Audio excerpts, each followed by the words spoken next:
आज की क्लास में हम कुछ क्वेश्चन करने वाले हैं जो कि पिछली वीडियो में हमने जो भी कंसेप्ट सीखा है उस पर आधारित रहने वाला है।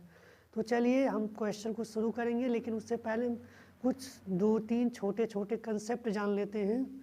तो चलिए पहले जानते हैं कि किसी भी संख्या का जातीय मान क्या होता है और स्थानीय मान क्या होता है, क्योंकि इससे रिलेटेड क्वेश्चन बहुत बार पूछ लिए गए हैं एग्जाम में। तो पहले हम जानते हैं जातीय मान क्या होता है।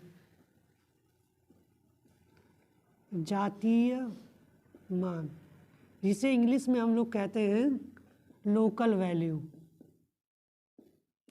किसी भी संख्या या अंक का लोकल वैल्यू क्या होती है, यानी कि ये वह मान होता है जो भी कोई भी अंक होगा उसका खुद का जो मान होता है उसी को हम जातीय मान या लोकल वैल्यू कहते हैं।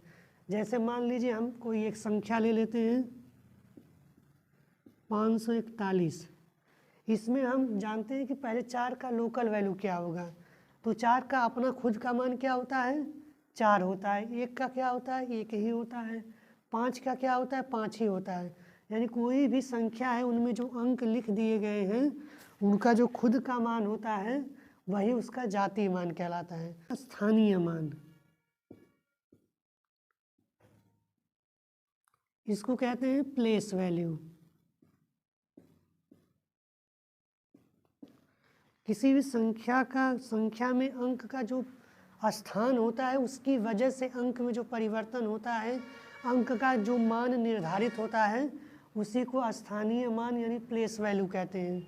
जैसे हम इसी एग्जाम्पल में देखते हैं, इस पे जो यूनिट प्लेस पर है यानी कि इकाई स्थान पर है, इसका क्या होता है 1 गुणे 1, यानी कि जो 1 का स्थानीय मान होगा वो आएगा 1। लेकिन अगर हम 4 की बात करते हैं तो 4 का क्या हो जाता है, गुणा हो जाता है, 10 गुना हो जाता है। दहाई का प्लेस, सेकेंड प्लेस जो होता है, यानी यहाँ पे जो 4 की वैल्यू बन के आएगी वो कितना बन के आएगी 40। तो ऐसे देख रहे हैं यहाँ पोजीशन यानी कि स्थान की वजह से 1 का मान 1 ही रह गया, लेकिन 4 इसका अगर हम जातीय मान या लोकल वैल्यू की बात करते हैं तो 4 का लोकल वैल्यू क्या होता है, केवल 4 होता है। लेकिन इस संख्या में इसके पोजीशन की वजह से यानी इसके स्थान की वजह से 4 का जो स्थानीय मान बनकर आ रहा है वो कितना आ रहा है, 40 आ रहा है। इसी तरह 5 का क्या आएगा, 5 गुणे 100 बराबर 500, इतना हो जाएगा। तो इस तरह से अंकों का जो है संख्या के अंदर स्थान बदलने से क्या होता है, उसका स्थानीय मान बदल जाता है। अब हम थोड़ा सा जान लेते हैं किस स्थान पे कौन कौन सा मान आता है। जैसे मान लीजिए यहाँ पे हमने कोई संख्या ले रखा है 5 अंकों की, A, B, C, D और E। ये संख्या यहाँ पे ABCD क्या दर्शा रहे, कोई ना कोई अंक दर्शा रहे होंगे। तो E के लिए क्या होगा, 1 होगा। E के लिए क्या होगा, सबसे किनारे वाली जो संख्या होती है। D के लिए क्या होगा 10, यानी जो अंक यहाँ पे होगा उसमें 10 का गुना कर देंगे। C के लिए क्या होगा 100, फिर B के लिए क्या होगा 1000। इसी तरह A के लिए क्या होगा 10,000। इसी तरह हम जैसे जैसे इधर बाईं तरफ बढ़ते जाएंगे वैसे भी क्या होता है, यहाँ पे संख्या इस तरह से बढ़ती जाती है। और यही उनके गुणांक जो होते हैं यही बताते हैं कि उनका जो स्थानीय मान होगा वो कितने गुना होगा। तो आई होप सबको क्लियर हो गया होगा जातीय मान और स्थानीय मान। हम जान लेते हैं भाग संक्रिया के बारे में। भाग संक्रिया क्या कहता है, तो भाग को हम कैसे दिखाते हैं सबको पता है। जिसमें भाग देनी होती है उसको हम अंदर लिखते हैं। मान लीजिए हमने यहाँ पे लिख लिया बी में भाग देना है, किससे देना है, ए से भाग देना है। और यहाँ पे जब शेष जो भागफल आता है उसको क्यू से दर्शाते हैं, जो शेषफल आता है उसको आर से। तो इसी जो ये प्रोसेस होता है इसी को हम भाग संक्रिया का नाम देते हैं। तो अब इनमें कुछ न कुछ रिलेशन होता है। इस रिलेशन पर भी बहुत बार एग्ज़ाम में पूछा जा चुका है। ये रिलेशन क्या होता है, जिनको पता होगा वो कमेंट करेंगे। क्या होगा, b बराबर क्या होता है, a गुणे q प्लस r। अगर हम इसको हिंदी में लिखें तो क्या हो जाएगा, भाज्य, यानी जिसमें भाग दिया गया है। भाज्य बराबर क्या होगा, भाजक, यानी कि जिससे भाग दिया गया है। उसके बाद भागफल, यानी कि जितनी बार में भाग पूरा हुआ है, प्लस शेषफल, यानी कि जितना लास्ट में बच रहा है हमारे पास। इसी को हम क्या बोलते हैं, भाग संक्रिया। ये बहुत ही इम्पोर्टेंट फार्मूला है, इस पर कई बार एग्जाम में पूछेंगे, तो आप लोग बढ़िया से इसको नोट कर लेंगे। चलिए अब हम कुछ क्वेश्चन को सॉल्व कर लेते हैं। और ध्यान रहे क्वेश्चन पे, जो क्वेश्चन होगा वो हमारी पिछली वीडियो में जितने भी हमने जो संख्याओं का वर्गीकरण पढ़ा था और विभाज्यता का नियम पढ़ा था, उसी पे बेस्ड क्वेश्चन होगा।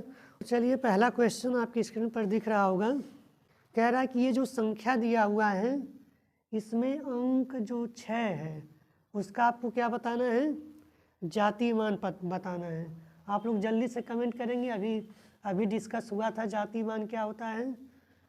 तो देखिए 6 का जो जातीय मान होता है, जो लोकल वैल्यू होता है, अभी हमने डिस्कस किया था, उस अंक का जो अपना मान होता है वही क्या होता है, जातीय मान होता है। तो ऑप्शन कौन सा सही हो जाता है, ऑप्शन सी सही हो जाता है। ये जो संख्या दिया हुआ है इसमें आपको बताना है 8 का स्थानीय मान। स्थानीय मान मतलब प्लेस वैल्यू। आपको 8 का प्लेस वैल्यू बताना है। बताइए जल्दी से कमेंट करके, 8 का प्लेस वैल्यू क्या होगा। प्लेस वैल्यू कैसे बताएं, अभी हमने पीछे बताया था। किस प्लेस पर है, सैकड़े का प्लेस पर है तो कितना गुना हो जाएगा, 100 गुना। यानी 8 का जो यहाँ पे स्थानीय मान आएगा वो कितना आएगा, 800। क्लियर है। यानी कि इसमें भी कौन सा ऑप्शन सही होगा, ऑप्शन सी। चलिए अगला क्वेश्चन देख लेते हैं। 10 और 43 को किसी संख्या में भाग देने पर भागफल 11 तथा शेषफल 20 प्राप्त होता है। क्या है, यानी कि जो प्रश्न दिया हुआ है इसमें भाज्य क्या है, ये है। भागफल कितना आ रहा है,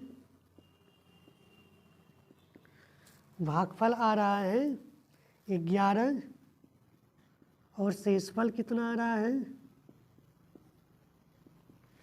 शेषफल आ रहा है 20। तो आपको ज्ञात क्या करना है, आपको भाजक मतलब क्या होता है, जिससे भाग दिया जा रहा है उसको ज्ञात करना है। अभी हमने बताया था कि क्या रिलेशन होता है, रिलेशन होता है भाज्य बराबर भाजक गुणे भागफल प्लस शेषफल। क्या आप इस फार्मूले पर भाजक को नहीं निकाल सकते हैं। चलिए देखिए निकालते हैं इसको। 10 और 43 भाजक कितना, भाजक तो पूछ रहा है, मान लेते हैं हम कि भाजक यक्स है। भागफल कितना है 11 और शेषफल कितना दे रखा है 20। ये क्या हो जाएगा, हम क्या करते हैं 20 को इधर भेज देते हैं, बाकी को उधर ही रहने देते हैं। तो 11x बराबर कितना हो जाएगा, घटा देंगे, इधर से घटाएंगे तो कितना आ जाएगा, इतना आ जाएगा। क्लियर है। अब आगे हमको x की वैल्यू चाहिए तो कितना हो जाएगा 10 23/11। आप 11 से इसको डिवाइड कर लीजिए, कितना आंसर आपका आ जाएगा 93। आप काट लीजिएगा बढ़िया से इसको, यानी कि ऑप्शन कौन सा सही हो जाएगा, सी। इसका भी ऑप्शन सी सही होगा। कह रहा है किसी संख्या को, कोई संख्या है, वो संख्या हमको दिया नहीं है। कह रहा है कोई संख्या है जिसमें 136 से भाग देने पर, यानी कोई संख्या उसमें 136 से हमने भाग दिया, यानी कि भाजक उसके लिए क्या है 136 है, और शेषफल कितना आ रहा है 36 आ रहा है। तो आपको बताना है कि अगर वही संख्या को अगर हम 17 से डिवाइड करने की कोशिश करें तो शेषफल क्या होगा। यानी कि कोई संख्या मान लेते हैं, संख्या वो यक्स है, यानी कि वो संख्या, यानी कि भाज्य क्या है यक्स है, क्योंकि हमको पता नहीं है। इसमें एक संख्या 136 क्या होगा भाजक, भाजक से हमने क्या किया भाग किया। शेषफल 36 आ रहा है। इतना क्लियर है कि कोई संख्या है, संख्या के बारे में नहीं दिया है तो हमने मान लिया कि उस संख्या यक्ष है, और जिसे हम क्या कहेंगे, भाज्य कहेंगे। इस संख्या को 136 से भाग दिया गया है, यानी कि भाजक 136 से इससे भाग दिया गया है, तो शेषफल कितना आया है, 36 आया है। तो हमको एक चीज़ और नहीं दिया है, भागफल भी नहीं दिया है, तो हम भागफल को भी अपने से कुछ भी मान लेते। मान लीजिए भागफल क्या है, यक्स बार क्यू बार है।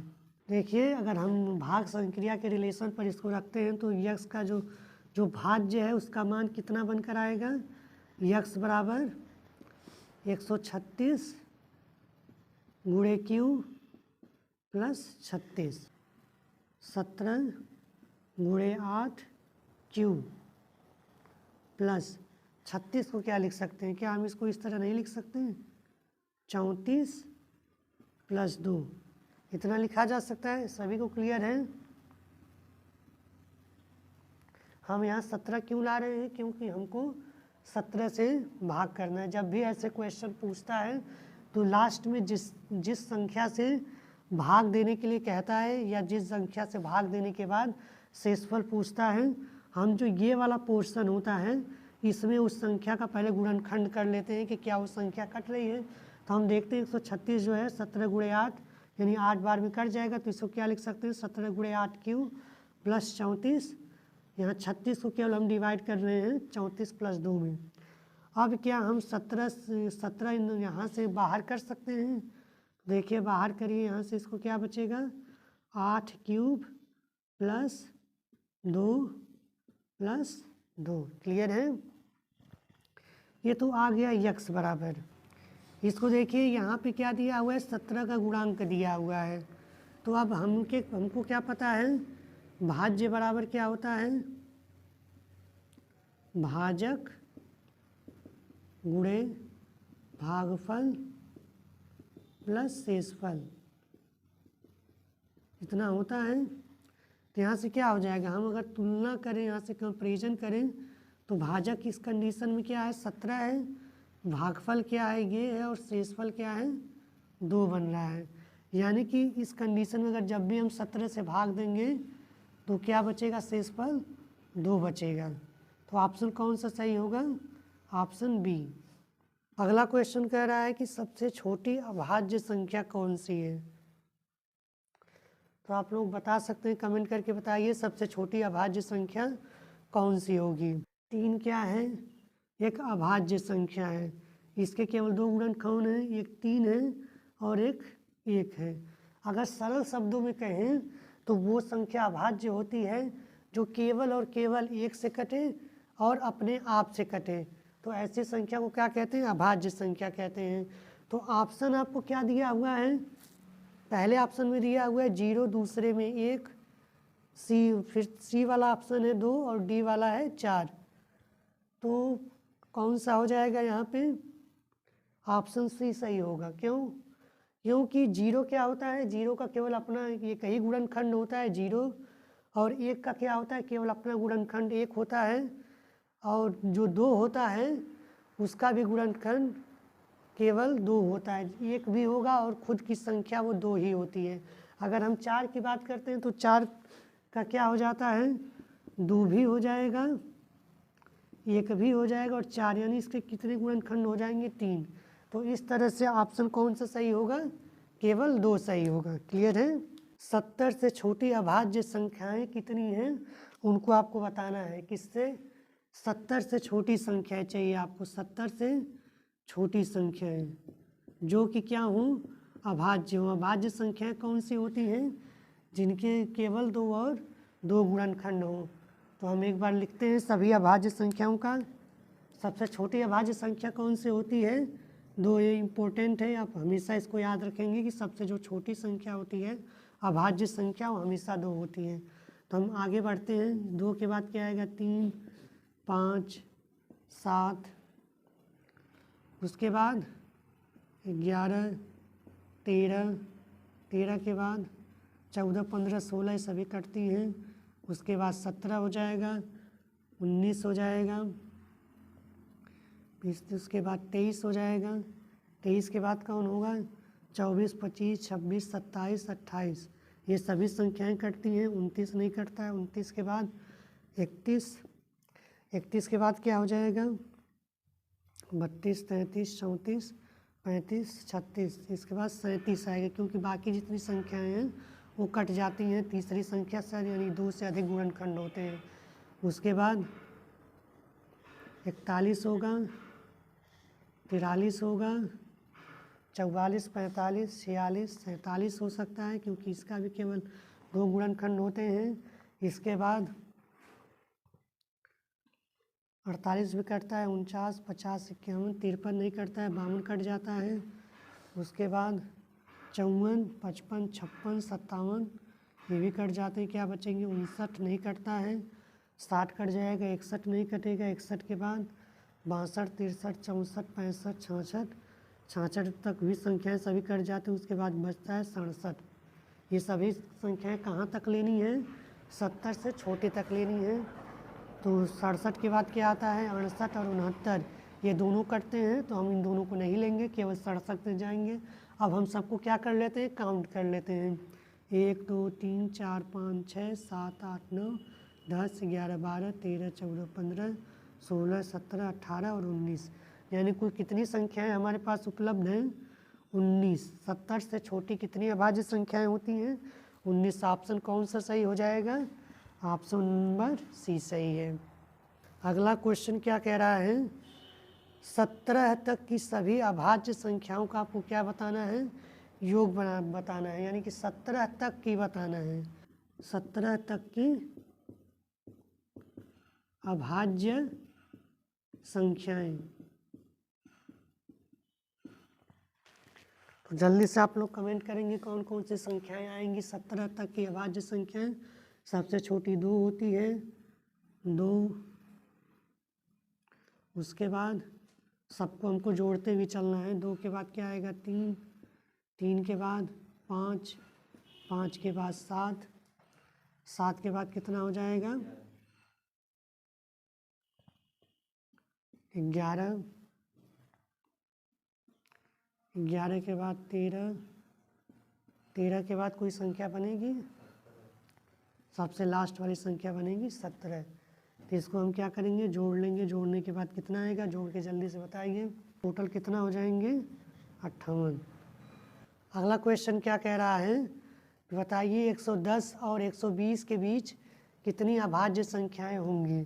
तो हम पहले सभी संख्याओं को लिख लेते हैं। 110, 111, 112, 113, 114, 115, 116, 117 और 118, 119 और 120।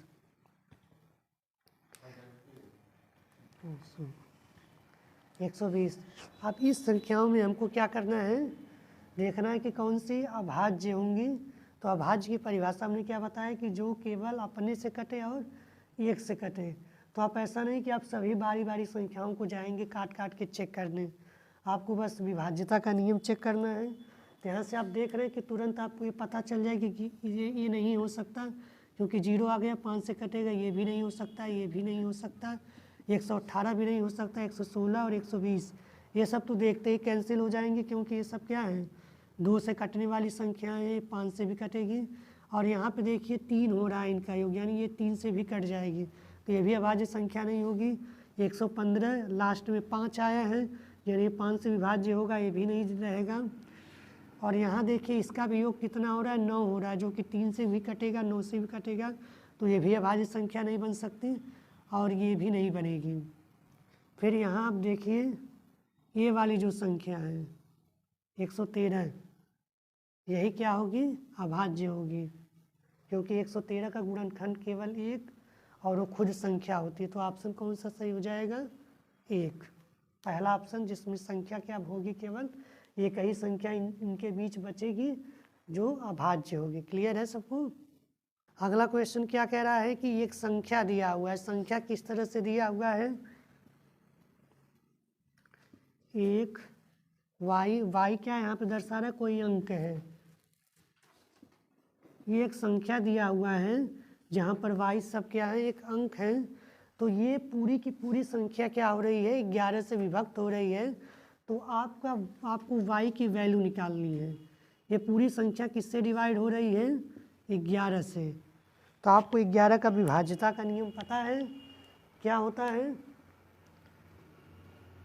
विषम प्लेस और सम प्लेस, यानी कि विषम स्थानों पर और सम स्थानों पर आने वाली संख्याओं का जो अंतर होता है वो 0 होना चाहिए या तो 11 होना चाहिए। तो ये क्या है, ये विषम प्लेस पर हो गए और ये क्या हो गए, सम प्लेस पर हो गए, यानी कि सम स्थान पर होंगे। तो ये कितना हो जाएगा, 6, 3, 9, 1, 10। और यहाँ पे ये जो सम स्थान पर क्या है, y प्लस वाई मिलकर कितने हो जाएंगे, 2y। इनका जो अंतर आना चाहिए वो 0 आना चाहिए या तो 11 का मल्टीपल आना चाहिए। तो हम मान लेते हैं, पहले 0 पर करके देखेंगे, अगर ऑप्शन में मिल जाता है तो ठीक है, वैसे नहीं तो हम 11 मान लेंगे। तो यहाँ पे हम इसको सॉल्व करेंगे तो क्या आएगा, 10 को हम इधर ही रहने देते हैं, 2y को उधर भेज देते हैं। तो यहाँ से y बराबर क्या आ जाएगा, 10/2 यानी कि 5, यानी कि y की वैल्यू कितनी रही होगी, यहाँ पर 5 रही होगी। तो ऑप्शन नंबर कौन सा सही हो जाएगा, सी। तो अगला क्वेश्चन देखिए, उसमें क्या, ये 4 ऑप्शन आपको दिए हुए हैं, इन चारों ऑप्शन से हमें बताना है कि कौन सी जो संख्या है 18 से विभक्त नहीं होगी। तो आपको पता है कि 18 का विभाज्यता का नियम हमको पता नहीं है, लेकिन हमने बताया था कि जब भी कभी ऐसी संख्याओं के बारे में मिलता है जिसका हमें विभाज्यता का नियम नहीं पता है, तो हम उसका क्या कर लेते हैं, अभाज्य गुणनखंड कर लेते हैं, या फिर उसे ऐसी संख्याओं में तोड़ देते हैं जिनका हमको विभाज्यता का नियम पता हो। तो 18 को हम क्या लिख सकते हैं, 2 × 9, यानी कि वो संख्याएँ 18 से विभक्त हो जाएंगी जो 2 से भी विभक्त होंगी और 9 से भी विभक्त होंगी। तो हमको क्या बताना है कि ऐसी संख्याएँ जो 18 से विभक्त नहीं होंगी। तो पहले हम देखते हैं, ये देखिए यहाँ पे लास्ट में क्या है, 6 है। तो क्लियर है कि 2 से भी कटेगी, और इनका योग हम 9 का विभाज्यता कैसे चेक करते हैं, योग को जोड़ लेते हैं सभी अंकों को। तो 4, 3, 7, 5, 12, 6, 18, 18 9 के पहाड़ा में आता है, यानी कि ऑप्शन आपका ये सही नहीं होगा, क्योंकि 18 से पूरी तरह कट जाएगी। क्लियर है। दूसरे ऑप्शन पे आते हैं, यहाँ देखिए लास्ट में क्या है, 3 है, तो जाहिर सी बात है 2 से नहीं कटेगी। अब हम इसको जोड़ लेते हैं, जोड़ कर देखते हैं क्या है, 9 से कटेगी। तो 6, 5, 11 होता है, 11, 4, 15 होता है, 15, 3, 18 होता है। तो 18 हो जाएगा। तो ये क्या होता है, 9 से कटेगी। ये पूरी संख्या 9 से कटेगी, लेकिन 2 से नहीं कट रही है। इसका मतलब क्या होगा, ये 18 से भी नहीं कटेगी, क्योंकि यहाँ पे ये रूल कंफर्म होना चाहिए कि अगर हमने अभाज्य गुणनखंड किया है, जब तक दोनों संख्याओं से नहीं कटेगी तब तक वो बड़ी वाली संख्या से नहीं कटेगी। तो यहाँ हमने देखा कि ये 2 से तो नहीं कट रही है, लेकिन 9 से कट रही है। तो जब इसके 18 से कटने के लिए क्या ज़रूरी है कि ये संख्या 2 से भी कटे। तो इस तरह से ऑप्शन कौन सा सही हो जाएगा, बी। क्लियर है। तो आज का सेशन यहीं पे हम लोग समाप्त करते हैं। अगले सेशन में हम इसी तरह से कुछ और क्वेश्चन करने के लिए लाएंगे, ताकि आप लोगों को कंसेप्ट क्लियर हो जाए।